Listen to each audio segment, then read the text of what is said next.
તો કમોસમીના કહેરે રાજ્યમાં વિનાશ વેર્યો છે, ત્યારે ખરીફ પાક સહિત શાકભાજીમાં પણ વ્યાપક નુકસાન થયું છે। ગોંડલ તાલુકાના ગામોમાં જે મરચાનો પાક છે તે માવઠાના મારના કારણે નિષ્ફળ ગયો છે, ત્યારે ધરતીપુત્રને માથે હાથ દઈને રોવાનો વારો આવ્યો।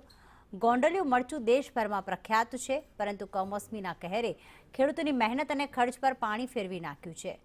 ઘોલર મરચું, પટ્ટો મરચું, કાશ્મીરી મરચાના પાકમાં નષ્ટ થતા જગતના તાતની હાલત કફોડી બની છે, ત્યારે ધરતીપુત્રએ સરકાર સમક્ષ સહાયની માંગ કરી।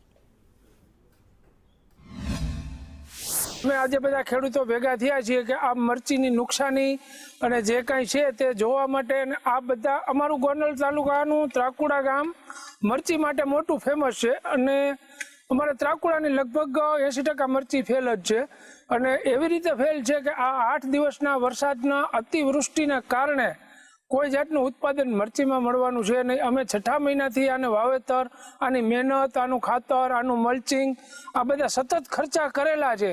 કોઈ 100% મરચી ઉપાડી નાખવાની છે, નકર નરવી મરચી હોય ને સારું વરસ હોય તો ઓછામાં ઓછું એમાં 5 લાખ રૂપિયાનું ઉત્પાદન આવે, વીઘે 1 લાખ રૂપિયાનું ઉત્પાદન આવે। અટાણે એમાં 0% છે। કમોસમી વરસાદના હિસાબે કોઈએ 100% એમાં નુકસાની થયેલ છે। અત્યાર સુધી છોકરાને જેમ ઉછેરી, અટાણ લગન મરચી છોકરાને જેમ ઉછેરી, દવા, ખાતર, પાણી, પણ એમાં સદંતર 100% નિષ્ફળ છે કે ટોટલી મરચી આજે બધી ફેલ છે।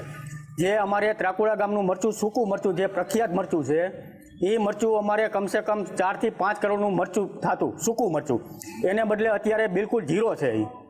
આટલો ખર્ચો કરતાં, ફર્ટિલાઇઝર, પેસ્ટિસાઇડનો ખર્ચો કરતાં પણ એ વળતર 0 છે, અને પણ કોઈ આવક છે નહીં।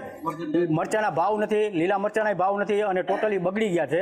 ડાગી ડૂગીવાળા મરચા છે જે માર્કેટમાં ચાલે નહીં। મને આજુબાજુ ત્રાકુડા છે, અનીડા છે, આજુબાજુના 7 થી 8 ગામમાં મરચુંનું વાવેતર વધારે થાય, અને ગોંડલિયું મરચું વખણાય બરોબર ગોંડલ યાર્ડમાં, એ પાક ફેલ થઈ ગયેલ છે।